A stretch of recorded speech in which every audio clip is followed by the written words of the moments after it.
The Silent Storm, the tragic tale of Rachel Kutumela.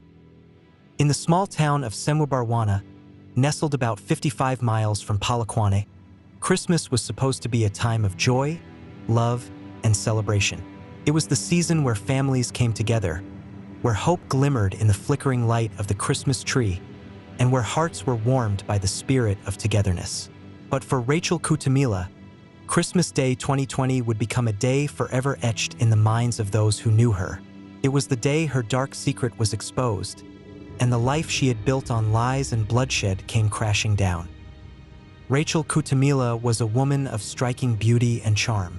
In the small, tight-knit community of Senwabarwana, she was known for her elegance, her smile that could light up a room, and her warm, inviting personality. She seemed like any other middle-aged woman in the town, raising 2 children with her husband, Rachel Kutumela, in a modest but comfortable home. Together, they appeared to live an ordinary life, one that was filled with the usual struggles and triumphs of a working-class family. Rachel was seen as a loving wife and devoted mother, always seen at the local market buying groceries, chatting with the neighbors, and attending church services on Sundays. But beneath the surface, something darker festered. Rachel's peaceful life, which appeared perfect from the outside, was built on a web of manipulation, deceit, and bloodshed. She had been living a double life for over a year, a life of luxury financed by the death of her extended family. What no one knew, not even her closest friends, was that Rachel had been orchestrating a series of brutal murders for the past 2 years, all in the pursuit of money. The killings began in 2019, when Rachel's husband, Rachel, was the first victim. At first, it seemed like a tragic accident. Rachel had been found dead in their home, his body discovered in the middle of the night by Rachel, who claimed he had suffered a heart attack. The authorities, despite some initial suspicion, ruled his death as natural causes. But Rachel knew it wasn't an accident.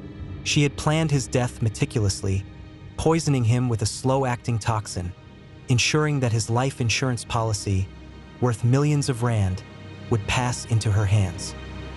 Rachel was not the only casualty of Rachel's greed. Over the following months, she set her sights on other members of her extended family, people she had once loved, trusted, and called family. There was her brother, Tabo, and his wife, Nality.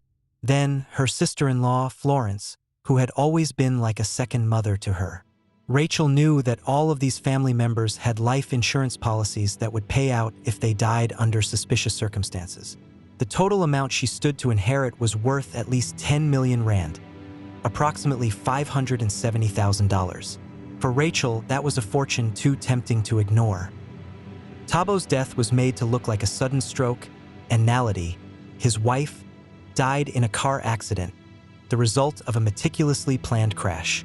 Florence, who had come to stay with the family after the death of her brother, was poisoned in a similar fashion to Rachel's husband. Over the span of nearly 2 years, Rachel systematically eliminated each one of her family members, collecting the life insurance payouts as she went along. By the time Rachel's plan had unfolded, she had amassed a small fortune. She poured herself into the material comforts of life, throwing lavish parties, hosting gatherings in her home, and presenting herself as a success story. Few questioned where her newfound wealth came from. Those who did were silenced by her charm, her carefully crafted persona of the grieving widow and caring mother. But behind her dazzling lifestyle, Rachel's conscience remained untroubled. The deaths of her family members were mere stepping stones toward her dream life, and she had no intention of stopping. For 2 years, Rachel managed to evade suspicion, living in a bubble of luxury and privilege. But in 2020, her past caught up with her in the most unlikely of ways. It all began on Christmas Day, a day that was meant to be filled with laughter and family. Rachel had invited a few close friends and family members over to her home to celebrate.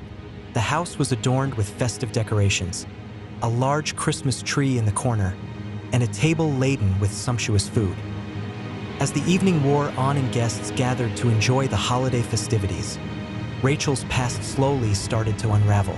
Unbeknownst to Rachel, one of her guests, a local police officer named Captain James Mabuza, had become suspicious of her lifestyle. Captain Mabuza had been investigating the deaths of several members of Rachel's family over the years and had begun to notice a disturbing pattern. On Christmas night, Captain Mabuza quietly reported his findings to his superiors, and an investigation was launched. Authorities began to dig deeper into the circumstances surrounding each death, looking into the medical records, the insurance policies, and the family members who had passed away. What they uncovered was a chilling series of murders that had been carefully orchestrated by Rachel herself.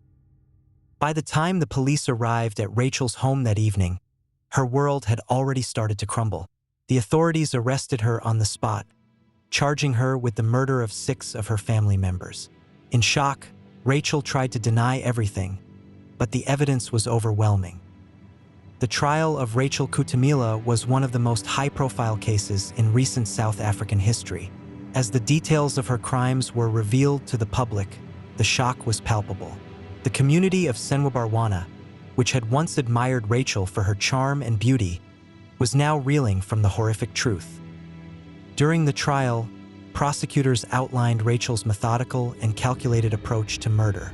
They described how she had systematically killed her family members, one by one, in order to inherit their life insurance payouts. The court heard of her lies, her manipulations, and her ability to convince even the closest people around her that she was a victim of fate. After weeks of testimony, Rachel Kutumela was convicted of 6 counts of murder and sentenced to life in prison. The judge remarked that Rachel had not only killed her family, but had also destroyed the trust and love that had once bound them together. She had betrayed the very people who had once cared for her. Today, Rachel Kutumela sits in a high-security prison, far removed from the life of luxury she once lived. Her days are spent in solitude, with little to do but reflect on the bloodshed she caused in her quest for wealth. She was once a woman who had it all: money, power, and admiration.